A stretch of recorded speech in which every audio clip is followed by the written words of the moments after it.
Believe it or not, exercises for knee pain do not need to be complicated to be effective.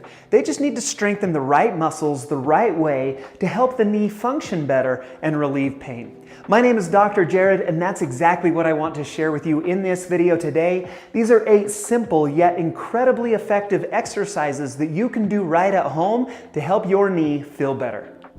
When it comes to movement at the knee, you have 2 primary muscle groups that control how the knee bends. You've got your quadriceps muscles here in the front and your hamstrings group here in the back. But what a lot of people don't realize is that the hip muscles control where that knee bends in space. And so we need to also address the hip flexors here in the front, the abductors on the side, and the extensors in the back. All of these areas and all of these groups need to be strong and fire at the right time in order for pain-free motion to occur. So we're going to address all of them with the exercises in this video. Of course, if this does help you out, if you do get some relief from this, hit the thumbs up button, leave a comment down below. I always love to hear from you. So that being said, here's our first exercise. It's going to be simple, it's going to be basic, but it is so important. This is a quad set or a quadriceps set. You're going to sit with your legs extended. Now, really simple, we're just going to fire this muscle right here on the top. So I'm going to contract that muscle, try to push your knee down into the table and hold that for about a 5-second count and then relax. And then contract and hold, 1, 2, 3, 4, 5, and relax. And what we're doing with this, it seems really simple, but we're creating this mind-muscle connection to that muscle, telling it to fire, telling it to turn on, telling it to get ready for more exercises that are coming. So this is a great place to start. Again, about 5-second holds, and usually we repeat that 20 to 30 times. To start to introduce a little bit of motion, we're going to do an exercise called a short arc quad. This is exercise number 2. I have a foam roller that I'm going to put under my knees. You can also use a pillow that's doubled up or a big towel that's rolled up. You just need something to introduce a little bit of a bend into your knee. Now what we're going to do is still fire that quad muscle, but when we do that now, it's going to lift the heel up about 8 to 12 inches off of the ground. We're going to hold that for about a 3-second count and then slowly lower back down. So with this, we're still firing this quad. We're still getting some good activation here, but we're introducing just a little bit of movement right here in what we call the terminal range of motion. Most knee conditions are very tolerant to this. And so the same numbers apply on this. I would repeat this for about 20 to 30 repetitions. If that feels okay, the next progression to the short arc quads would be what we call a long arc quad. And so now you can sit with your knee fully bended. So now I've got a 90-degree bend in my knee. Same thing applies. I'm going to contract this quad muscle, straighten that out. I want to try to lift the heel up so that it's even with my knee. Hold 2 or 3 seconds and then go ahead and relax.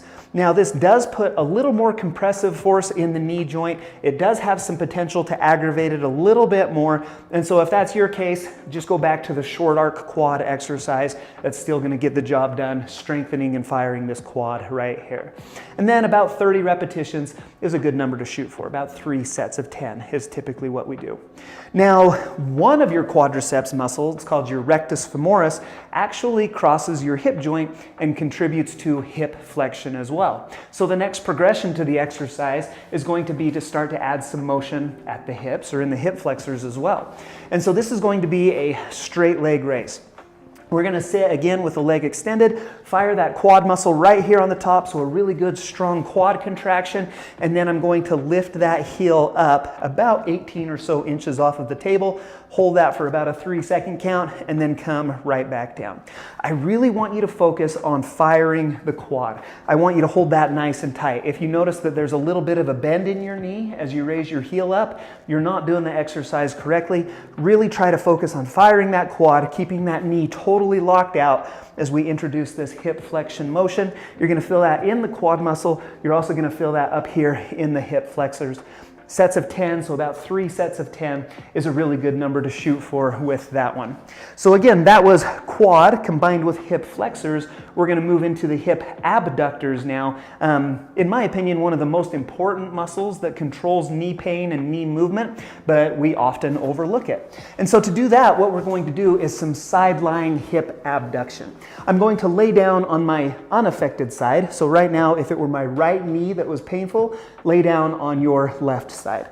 My left leg is bent, my right leg is out straight. What I'm going to do is fire that quad, so I want that knee nice and straight, and now I'm going to lift my right heel up towards the ceiling.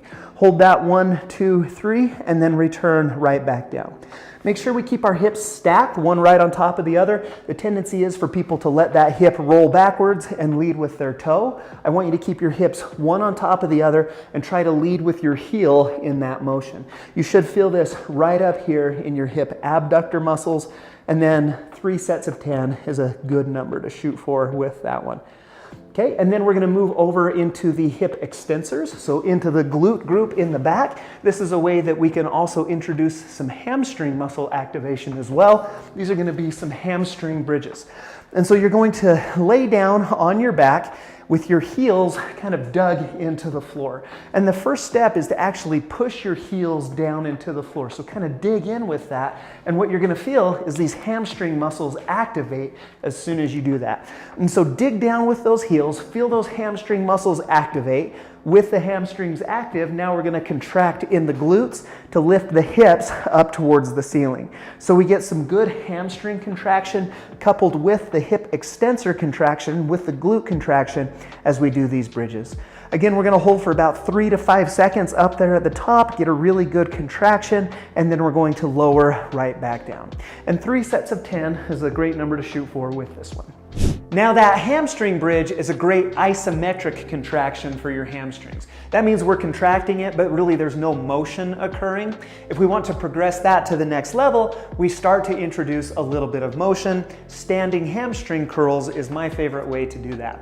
What we're going to do is come somewhere where you can maintain your balance, somewhere where you can feel safe. So a counter or a table or a chair or even a hand on the wall, those are all good options. And now what I'm going to do is stand on my unaffected legs. So I'm standing on my right. If my left were the one with the knee pain, I'm going to bend my left knee. I'm going to pull my heel up towards my backside, hold here at the top, 1, 2, 3, and then slowly return back down to the starting position. And what you should feel is just a really good contraction right here in the back of your leg. That's where your hamstring muscles sit. We need to keep those strong, again, for normal knee motion to occur. And so we would do about a set of 10 of those and repeat that 3 times. Finally, what we need to do is put everything together into what we would call a compound movement, or really one of the most functional movements that we do as human beings is going to be this sit to stand motion. And so a box squat or a seat squat is a great option to train that. What we're going to do is back up to a chair, take just a really small step forward, just so that that chair is not touching the back of your legs. Now in this position, I'm going to hinge at my hips and then use my quads, use my hips to lower down until I just touch that seat. I don't want you to flop into the seat. So lower until we just touch and then reverse that motion. So we're firing quads, we're firing glutes. This is a great way to train a functional motion that's compound. We're using the knees, we're using the hips, we're training all of these in a nice, safe environment. If you need to do these at a counter or at a table to put your hands on to steady yourself or to pull yourself back up into this upright position, feel free to do that. And just like the other exercises we've been doing, 3 sets of 10 is a great number to shoot for. Now, if you need more help with your knee pain, I've got you covered here on Tone and Tighten. Check out this video for more. If you haven't subscribed to my channel, hit the circle right here to do that. I would love to see you back for future videos. Hope this helps. Hope to see you again soon.